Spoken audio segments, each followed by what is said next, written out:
안녕하세요. 마이웨이입니다. 비트코인이 저항을 뚫으려고 열심히 힘을 내고 있습니다. 그래서 비트코인이 24시간 대비해서 현재 5.6% 정도 상승을 해가지고 22,000불대로 올라섰고, 이더리움 역시 13% 이상의 상승을 보이면서 지금은 1,500불대로 올라섰습니다. XRP 같은 경우도 1.59% 상승을 해서 현재는 0.36달러를 보이고 있어요. 그래서 비트코인 가격을 좀 보면 드디어 이 하락 추세 속에서 살짝 돌파를 했고, 그래서 이거를 1시간 봉으로 보면 조금 더 자세히 볼 수 있는데, 어제 새벽 12시가 넘어가지고 이렇게 상승이 나왔다가 다시 나스닥이 빠지면서 함께 좀 빠졌어요. 하지만 이 하락 추세선의 상단에 다시 지지받고 올라간 상황인데, 또 현재는 23K를 뚫지 못하고 조금 내려온 상황이에요. 그래서 지금 현재 과연 여기에서 지지를 받을지를 한번 지켜봐야 될 텐데, 요거를 또 200주 이동평균선을 본다면 현재 200주 이동평균선을 살짝 터치는 했지만 시원하게 뚫지는 못하고 현재 이 200주 이동평균선의 저항도 받고 있는 상황입니다. 그래서 좀 의미 있는 반등이 나오려면 결국에는 이 23K를 뚫고 올라가야 되는 상황이에요. 그래도 이렇게 어제 좀 전반적인 암호화폐 시장에 상승이 오면서 드디어 극단적인 공포에서 벗어나서 이제 공포의 단계로 올라섰습니다. 어제보다 10포인트 정도 상승을 해가지고 현재 30포인트를 보이고 있어요. 오늘 기사를 보니까 이 극단적인 공포에서 공포 단계로 이렇게 올라온 게 74일 만에 올라왔다고 합니다. 2달이 넘도록 극단적인 공포에 머물러 있다가 드디어 올라왔는데, 좀 이 기세를 몰아서 조금 더 상승을 해줬으면 하는 바람이 좀 있어요.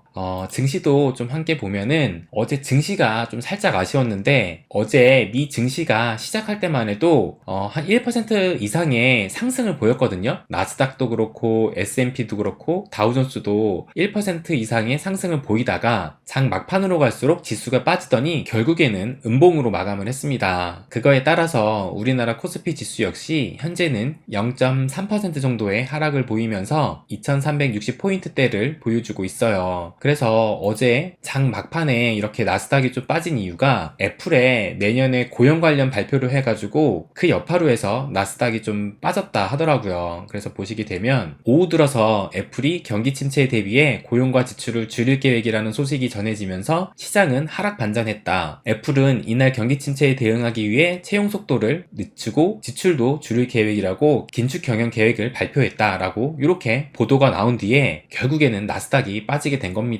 그래서 나스닥만 좀 도와줬다면 비트코인이 23K까지도 뚫지 않았을까라는 좀 그런 아쉬움이 좀 들더라고요. 또 요거를 또 보시면 이 리플의 CEO 브래드 갈링하우스가 이 제드 맥케일럽이 90억 개 XRP를 다 소진한 거에 대해서 이렇게 트윗에 제드의 지갑이 이제 끝났다라고 해가지고 글을 올렸어요. 그런데 빵형뿐만 아니라 이 데이비드 슈워츠도 뭐 공식적인 발언은 없었지만 이런 짤을 올리면서 뭐 짤 내용은 뭐 84년이 걸렸다라는 내용이긴 하지만 실제로는 이제 8년이 넘게 걸려서, 그러니까 꽤 오래 걸렸다라는 의미로 이런 짤을 올린 것 같고, 그리고 리플의 공식 트위터에도 이렇게 이 제드 지갑에 대한 언급을 하면서 어떻게 보면은 이 리플사도 이거에 대해서 굉장히 좀 크게 받아들이는 것 같다라는 생각이 들더라고요. 그러니까 이 트윗뿐만 아니라 이걸 보시면 공식적인 이런 글도 홈페이지에 남겼어요. 그래서 요거 번역본을 좀 보시면 드디어 제드 지갑 이름인 이 타코가 다 떨어졌다라고 하면서 글을 올렸는데, 그런데 이렇게 빵영하고 슈워츠하고 리플사가 공식적인 언급을 하는 것을 보니까 이 제드와의 관계가 진짜 좋지 않았다라는 것을 다시 한번 느꼈고, 또 이 글에도 그대로 나타나 있더라고요. 그래서 보시게 되면 몇 달 후 제드의 비전과 회사의 비전이 일치하지 않는다라는 것이 분명해졌으며 결국 2013년 6월에 퇴사를 했다라고 이렇게 글을 올리면서 이 비전이 일치하지 않는다라는 이 글을 클릭을 하니까 이거와 연관된 또 다른 글이 나오더라고요. 그래서 요거를 보니까 이 데이비드 슈워츠가 이 제드 맥케일럽이 리플을 떠나서 스텔라 루멘을 시작한 이유가 무엇인지에 대해서 이렇게 글을 썼는데, 저는 이 글을 이번에 처음 봤거든요. 근데 여기에 제드 맥케일럽과 관계가 매우 안 좋다라는 게 그대로 적혀 있더라고요. 그래서 이거를 간략하게 보시면, 제드는 리플의 이사회가 구현하기를 거부한 일련의 나쁜 아이디어를 가지고 있었습니다. 그래서 그래서 제드는 그 아이디어를 바탕으로 스텔라를 시작을 했습니다. 그러면서 제드는 그의 XRP를 빨리 버리려 했고 리플은 일련의 소송을 통해 그를 막았습니다. 그래서 이렇게 소송을 통해서 한꺼번에 XRP를 팔지 못하게 한 이 리플의 거부 덕분에 이 제드의 XRP의 가치는 10억 달러 이상일 것입니다 라고 이렇게 글을 썼어요. 그래서 이 글 전체가 이제 제드에 대한 약간 좀 비판적인 글을 이렇게 썼는데, 이 글에 대해서 이 제드가 답글을 또 달았더라고요. 뭐라고 달았냐면, 데이비드, 나는 항상 당신과 함께 일하는 것을 즐겼고 우리가 서로를 어느 정도 존중한다고 생각했기 때문에 여기에서 당신의 어조가 상당히 실망스럽다. 그러면서 나는 이것에 대해 크게 논쟁하고 싶지 않지만 이것은 정확하지 않다라고 하면서 이제 데이비드 슈워츠에 대해서 반박을 하기 시작합니다. 그런데 또 여기에다가 데이비드 슈워츠가 또 답글을 남기면서 마지막에는 당신은 당신을 믿었던 투자자와 직원을 배신했습니다 라고 하면서 이 데이비드 자신도 어떤 존경심을 다 잃었다고 이렇게 답글을 달면서 이제 더 이상의 뭐 서로의 논쟁은 없었어요. 그러니까 이것만 봐도 서로의 관계들이 얼마나 나빴는지가 그대로 보여지더라고요. 그런데 여기에 보면 제드의 XRP 가치가 10억 달러 이상일 거다라고 했지만 이거보다 훨씬 더 큰 금액을 벌었다라는 것이 또 어제 트윗에 이렇게 올라왔어요. 뭐 이 사람이 정확하게 누군지는 모르겠지만 제드가 이번에 XRP를 다 팔은 그 금액이 총 30억 9천만 달러라고 합니다. 이 30억 9천만 달러가 얼마인지 감이 혹시 오시나요? 이게 30억 원도 아니고 30억 9천만 달러면 이게 거의 4조가 되는 돈입니다. 그러니까는 정말 제드는 한 번의 물량을 정리하지 않고 꾸준하게 팔아왔던 덕분에 무려 거의 4조 원이라는 돈을 벌 수가 있었어요. 그런데 이 사람이 이 제드의 판매 일지도 이렇게 그래프로 만들었는데, 보시게 되면 요 파란 게 제드가 하루하루 물량을 팔았던 건데, 요 빨간 선이 SEC와의 소송이 터진 날이거든요. 그러니까 SEC와의 소송이 터진 이후로 해서 훨씬 더 많이 정리를 하면서 결국에는 4조 원이라는 돈을 벌은 겁니다. 그러니까 소송 전만 해도 그렇게 크게 이렇게 많이 팔지 않다가 소송이 본격적으로 시작하고 나니까 뭔가 불안감도 느꼈는지 그 이후로 이렇게 급속도로 소진을 하면서 결국에는 이제 다 정리를 하게 된 거예요. 그래서 제드는 4조 원이라는 돈을 벌었다고 생각을 하시면 될 것 같습니다. 그러면서 또 어제 데이비드 슈워츠가 XRP 토큰 대신에 자사주를 선택을 한 것은 큰 실수였다라는 이런 트윗을 남겼어요. 그래서 이 트윗을 좀 보면 리플의 설립자 아서 브리토와 제드 맥칼럽, 크리스 라세는 공동 설립자로서 총 200억 개의 XRP를 받았는데 슈워츠는 토큰 대신에 그 회사의 지분을 2%를 가져갔다라고 해요. 그런데 이 데이비드한테 선택권이 있었는데 회사의 지분 2%를 가져갈래? 아니면 5억 개의 XRP를 받을래? 라고 했을 때 그때만 해도 이 슈워츠는 XRP보다는 이 급여를, 이 돈을 받는 게 중요를 했기 때문에 이 XRP를 선택하지 않고 회사의 지분을 선택을 했다고 합니다. 그런데 지금은 이렇게 큰 실수였다라고 말을 하잖아요. 그 이유가 뭔지를 계산기를 두드리면 바로 알 수가 있어요. 그래서 제가 자료를 좀 더 찾아보니까 이 포브스에서도 이 데이비드 슈워츠에 대해서 이제 좀 꽤 오래전에 나온 기사인데 자세하게 적혀 있더라고요. 그래서 그 해당 부분만 좀 읽어보면 아이러니하게도 리플의 가장 열성적인 대사인 슈워츠는 자신이 만든 XRP 암호화폐 대신에 급여와 리플의 2% 지분을 선택을 했습니다. 그러면서 이 리플사의 가치가 47억 달러인 경우 슈워츠의 순 자산은 약 9천만 달러로 추산됩니다 라고 이렇게 나와 있어요. 그러니까는 뭐 아직까지도 리플사의 가치가 47억 달러인지는 모르겠지만 일단 이 순자산이 9천만 달러라고 하니까 이 9천만 달러가 어느 정도 돈인지를 한번 보면은 9천만 달러면 우리나라 돈으로 거의 한 1185억 원 정도 돼요. 그런데 이 슈워츠가 만약에 2% 지분을 선택하지 않고 5억 개의 XRP를 선택을 했다면 그게 현재 시점에서 얼마인지를 보면은 지금 이게 5억이거든요. 이 5억 개 곱하기 지금 현재 가격이 한 470원 정도 되니까 이렇게 곱하게 되면 지금 현재 가격으로 봤을 때 우리나라 원화로 2350억 원 정도 됩니다. 그러니까 얼핏 봐도 2% 지분을 받는 것보다 이 5억 개의 XRP를 가지고 있었던 것이 훨씬 더 약 거의 한 2배가 넘네요. 2배가 넘는 금액을 챙길 수 있었던 거예요. 물론 이게 정확하진 않습니다. 그러니까 이게 지금 현재 리플사의 지분가치 2%라고 생각을 해서 계산을 한 건데 아직 리플사는 상장을 하지 않았기 때문에 현재 시점에 정확한 기업의 가치를 알 수가 없어요. 그러니까 이제 예전에 기사를 통해서 대략적으로 계산을 해본 건데 어쨌든 뭐 리플의 가격도 현재 이렇게 470원으로 계산을 했지만 만약에 앞으로 더 오른다라고 생각을 하면은 이 5억 개도 또 엄청난 자산이 될 수 있다라는 얘기잖아요. 그렇기 때문에 이 데이비드 슈워츠가 XRP 토큰 대신에 자사주를 선택을 한 것은 큰 실수였다라고 발언을 한 것으로 생각이 듭니다.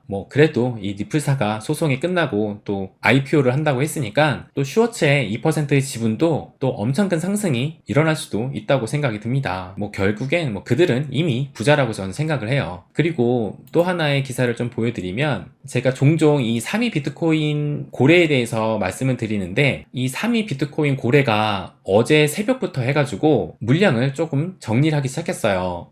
어제 새벽이 아니죠. 오늘 새벽이에요. 보시게 되면 19일 오늘 새벽 3시 한 45분쯤에 500개를 정리를 했고, 또 아침 7시 46분에 2,500개를 정리를 했다가 또 9시가 넘어서 다시 22,900달러까지 올랐거든요. 거의 그 시점에 맞춰가지고 또다시 2,500개를 던졌어요. 그렇게 해가지고 오늘 새벽부터 아침까지 지금 매도한 비트코인의 물량이 총 5,500개이고, 그럼에도 불구하고 현재 이 지갑에는 12만 7천 개의 비트코인을 보유하고 있다라고 이렇게 나옵니다. 그러니까 그래도 이 5,500개 정도를 던졌다라는 얘기는 어느 정도 지금이 단기적인 고점이라고 파악을 하고 던졌다라는 생각이 들어요. 그래서 제가 이 비트코인 3위 고래의 이 내역을 예전부터 이렇게 쭉 본 적이 있는데, 이 고래가 던지고 난 이후에도 가격이 상승한 적도 꽤 있고, 또 이 고래의 예상대로 떨어질 적도 있어요. 그러니까는 이 3위 고래가 팔았다고 해가지고 앞으로 하락을 할 것이다라고 볼 수는 없지만, 어느 정도 이들이 생각하기에는 단기적 고점이 도달하지 않았나라고 생각을 한 것 같습니다. 그러면서 이제 이더리움도 좀 보시면 이 비트코인보다 이더리움이 꽤 많이 상승을 했어요. 그러면서 비트코인은 저항을 지금 살짝 돌파를 했지만, 이더리움 같은 경우는 이 주요 저항선이 붕괴가 돼서 수준의 1,700달러에서 1,900달러까지 올라갈 수 있다라는 이런 전망도 나왔어요. 그러면서 이 기사를 보면 코인베이스 4시간 봉 차트에서 최근 횡보장 이래 두 차례나 저항을 받았던 주요 저항선인 1,281달러 선이 붕괴됐다. 보시면 이렇게 저항을 이렇게 계속 받다가 이번에 이렇게 올라온 거잖아요. 그러면서 이에 따라 수준으로 이더리움 가격은 1,700에서 1,900달러까지 단기 상승할 것이라고 이렇게 전망을 했다고 합니다. 그러니까 여기가 이제 1200달러 선을 넘어서면서 여기가 요 선이 1700달러, 요 선이 1900달러인데 여기까지도 단기적으로 올라갈 수 있다라고 이렇게 예상을 하는 거예요. 그런데 하지만 이 이더리움 단기 반등은 약세장 범주에 속하는 반등으로 거시적 이슈를 이겨낼 수 있는 새로운 강세장의 시작으로는 볼 수 없을 것 같다라고 이렇게 얘기를 합니다. 그러니까 이것으로 약세장을 끝내고 강세장을 가는 신호탄이다 라고까지는 할 수 없지만, 그래도 어느 정도의 반등은 추후 있을 것이다 라고 이렇게 전망을 합니다. 그러면서 이렇게 이더리움이 좀 크게 가격 상승이 있으면서 덩달아 이 이더리움 클래식이 꽤 큰 상승을 보였어요. 보시게 되면 지금 거의 한 일주일 동안 보시면 거의 한 80%가 올랐고, 고점으로 따지면은 거의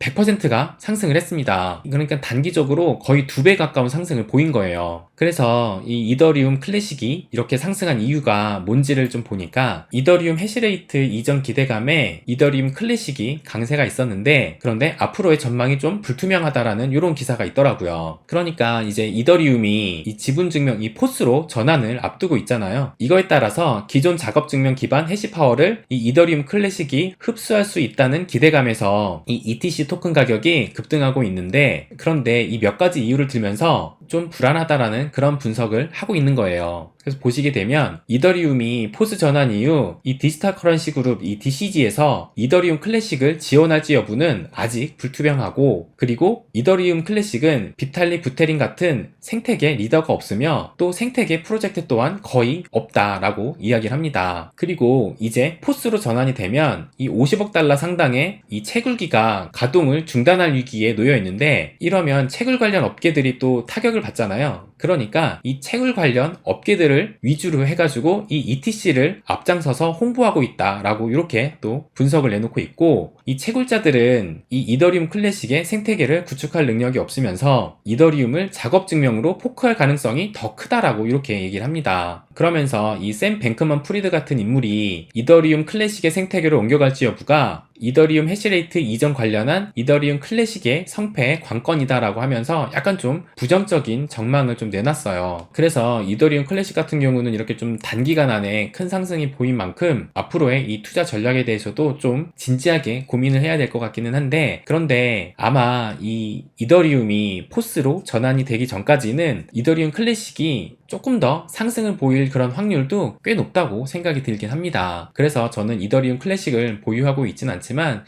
홀딩 하시는 분들은 좀 어느 정도 투자 전략을 다시 한번 좀 세워보실 필요가 있다는 생각이 좀 들어요. 그리고 마지막으로 이 소식을 좀 전해드리면, 전 블랙록 임원이 비트코인은 모두의 포트폴리오에 포함될 것이라는 이런 발언을 했습니다. 그래서 이 기사를 보면 세계 최대 자산운용사 블랙록의 전 포트폴리오 매니저가 비트코인은 모든 사람들의 포트폴리오 중 일부를 차지하는 자산이 될 것이다 라고 하면서, 비트코인은 디지털 방식을 통해 환전과 거래가 가능하다. 그래서 적어도 나에게는 금보다 훨씬 낫다. 그렇다고 금을 반대하는 입장은 아니지만, 다만 비트코인은 금보다도 가치 저장소로서 보다 나은 기회를 갖고 있다고 생각을 한다 라고 이렇게 얘기를 했다고 합니다. 제가 얼마 전에도 이 사진 한번 보여드렸잖아요. 이 금이 이렇게 상당량의 금이 있지만 이 비트코인은 이 월렛에다가 이렇게 담기만 하면은 이 정도의 가치도 여기에 다 담을 수가 있고, 이 금을 들고선 뭐 해외를 나가는 것도 불가능하지만 이 비트코인은 어디든 갈 수가 있어요. 그러니까 이런 의미로 이 블랙록의 전 임원이 비트코인은 디지털 방식으로 환전과 거래가 가능하고 가치 저장소로서 보다 나은 기회를 갖고 있다고 이렇게 말한 이유가 아까 저 그림에 있다고 생각이 듭니다. 그러면서 오늘날 암호화폐 시장은 대다수 기업이 버티지 못한 닷컴 버블에 비견될 수 있다. 당시 인터넷 기업 중 90%가 사라졌고 살아남은 10%는 아마존이 됐다. 지금은 암호화폐 중 아마존을 선별할 때다 라고 이렇게 얘기를 했다고 합니다. 그러니까 지금의 이 약세장을 이 상당수의 많은 사람들이 닷컴 버블과 비교를 하고 있어요. 저 역시도 그렇게 생각을 하고, 여기서 말한 것처럼 90%가 사라지지만 살아남은 10%를 우리가 잘 선택만 한다면 결국엔 그 어떤 자산을 홀딩했던 것보다 더 큰 수익을 가져다 줄 것이라고 저는 그렇게 생각을 합니다. 그 살아나는 10%에는 분명히 비트코인은 존재할 것이고, 그 나머지는 리플과 갈라가 될 것이라는 저 나름대로의 생각을 가지고 있는데, 꼭 그렇게 되었으면 좋겠습니다. 네, 그럼 오늘도 준비한 자료를 다 말씀을 드렸습니다. 오늘은 또 오후에 또 중요한 분을 만나기로 되어 있는데요. 그분과의 만남이 좀 기대가 되는데, 기회가 되면 오늘의 만남 이야기도 추후에 또 들려드리도록 하겠습니다. 네, 그럼 오늘은 여기까지 하겠습니다. 항상 제 이야기 끝까지 들어주셔서 감사드립니다. 부자가 되는 길, My Way.